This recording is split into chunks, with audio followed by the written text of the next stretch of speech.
Alpha, Bravo, Charlie, Delta, Echo, Foxtrot, Golf, Hotel, India, Juliet, Kilo, Lima, Mike, November, Oscar, Papa, Quebec, Romeo, Sierra, Tango, Uniform, Victor, Whiskey, X-Ray, Yankee, Zulu.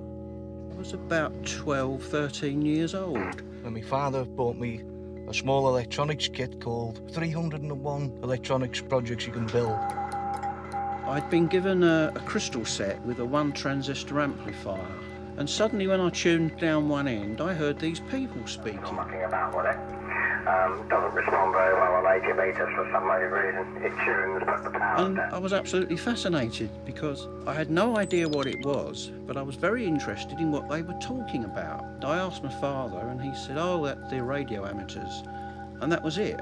I was on that radio every spare minute then, just waiting for these guys to come on. CQ40, CQ40 metres. This is Golf Bravo 3 Romeo Sierra calling CQ40, CQ40. GB3RS calling CQ40 and standing by. CQ40, Golf Bravo 3 Romeo Sierra calling CQ40, CQ40, standing by. Once you've got your radio on, we'll assume you've got your antenna tuned and you're on the band.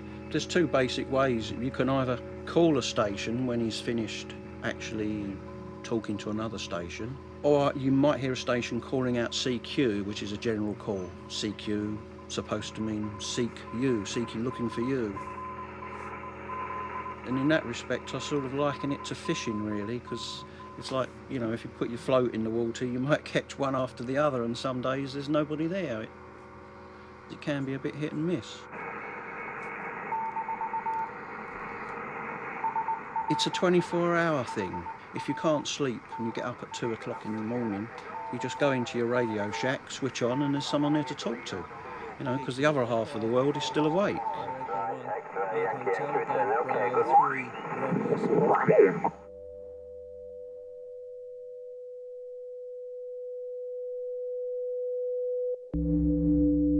Some people, they have sort of 4 transceivers in their Radio Shack, and they're all the latest ones. And as soon as another one comes out, oh, we'll change that and we'll get the latest, like a lot of people do with cars. Other people, they do it on a shoestring. They make their own stuff. They go to radio rallies, buy components, just put it together as they go. It's the satisfaction in not spending lots and lots of money, which is another good thing about the hobby, because you can go in at any level. I have to admit, when it comes to construction, I'm the worst constructor. Everything I make doesn't work afterwards. Most things I try to fix get fixed, but when I try to build something, I'm absolutely rubbish. So I am very much of a black box operator. Hopefully, if it all works, you can say, well, everyone I'm talking to on this, it's because I put it together properly. There's a certain satisfaction in that.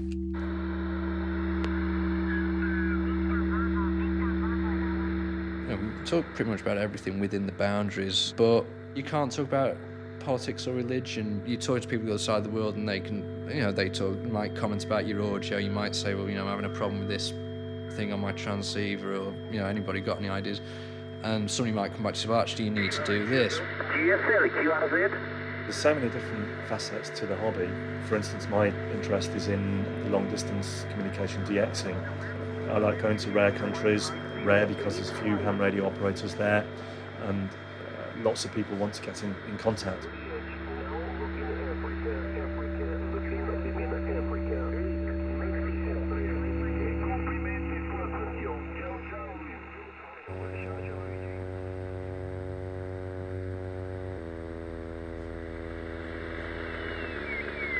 Every country's got a character.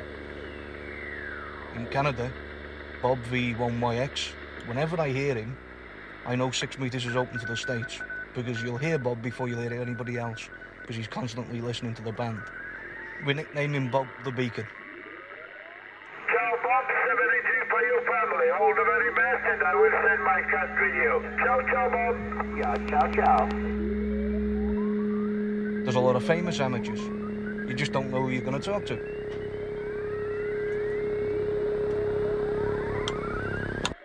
Sometimes people complain about the least possible things. Last time it was because a local lamppost, which was just outside of our garden, had developed a fault and it was causing blips on television screens. So I got the blame for that. But when the inspectors came round and had a look, they saw that it wasn't me, it was a lamppost. I enjoy meeting people, whether it be on the air or in person. I can remember people by first names, call signs, which infuriates my wife like nobody's business. My radio amateur call sign is G4IRN. In Swaziland this year, I was 3DA0RN. G1 X-ray Bravo Victor. C56 stroke G4IRN in Gambia, and FH stroke G4IRN in Mayotte. And they spend hours just logging these people and give them confirmed QSL cards to say, yes, I spoke to you from the Mauritius. Oh, that's such a day. And by the way, I was drinking a pint of bitter at the time, you know. I think we're losing propagation, but I didn't quite get your call. I think you wanted a report. 3x4 in Los Angeles, go ahead. Beautiful at last, strong and very nice full ALC. 950 must have full ALC to make it sound beautiful. All right. You've got things like Echo Star repeaters where you can pop up on the other side of the planet using the internet and radio and bring them together to chat to people up on the space station. People use it to learn more about propagation, and people think, oh, what's the use in that? But of course, mobile phones would probably not have got as far as they have done if it wasn't for all the experimentation done by radio amateurs. We can talk to one another in so many different ways. A lot of people try and bounce signals off the moon. You know, again, technically it's quite difficult. But it's just the thrill of achieving that capability.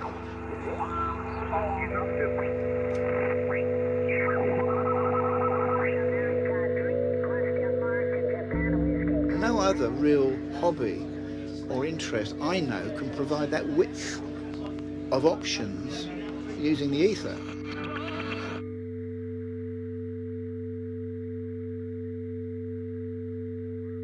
As a student, I was in the East Coast, 1953, filling sandbags over a long weekend. I remember being so cold in all my life, but it showed to me how local radio hams were giving tremendous service to the community out there, because the army and the police radios were just not functioning properly. So I could see a purpose to it. And I thought, being a radio amateur, what better way of putting something back into the community than by joining RayNet, which is an organisation which provides communications locally and also worldwide in the event of a disaster.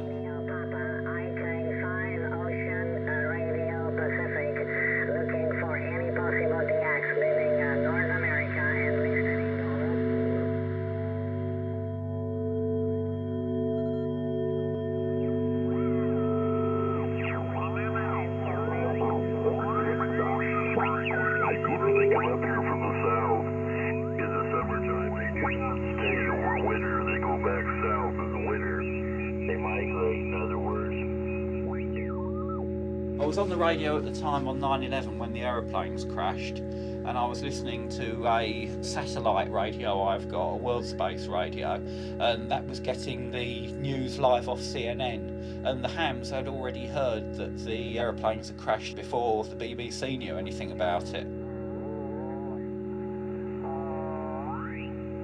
It wasn't until after 9/11 that they made all the bands totally available, when they realised how long it was taking for news to get around the world, etc., that they dropped all of the restrictions on ham radio and allowed shortwave to be available to all. If you wish to call the DX, give me your last two. Golf Foxtrot. All right, Golf Foxtrot, give me a Roger. You can get carried away very easily, and your house can get filled with junk with all the fascinating bits you like to play around with. I've got a lot of other ham radio equipment, and it's actually stored in the bath. I had to have a clear out recently here because I had so much stuff. It was all stacked up on these shelves and all the way down the corridor. Converted ambulance and police radios and taxi radios mainly. Those are my spare aerials. And this is the 2-metre aerial here in the window frame. 2 Echo 1 Hotel Foxtrot Hotel. This is 2 Echo 1 Hotel Foxtrot Hotel. Listening through, please. He's not that interested in talking back.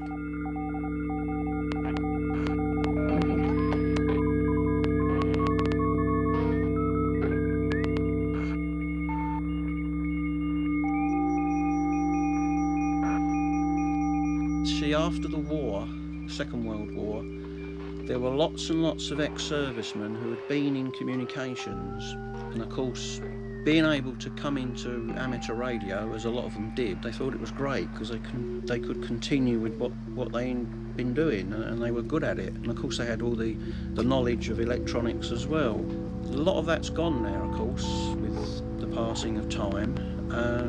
The hobby as a whole has done a lot of things to get youngsters in, but I think the main problem we're sort of fighting against is computers and mobile phones.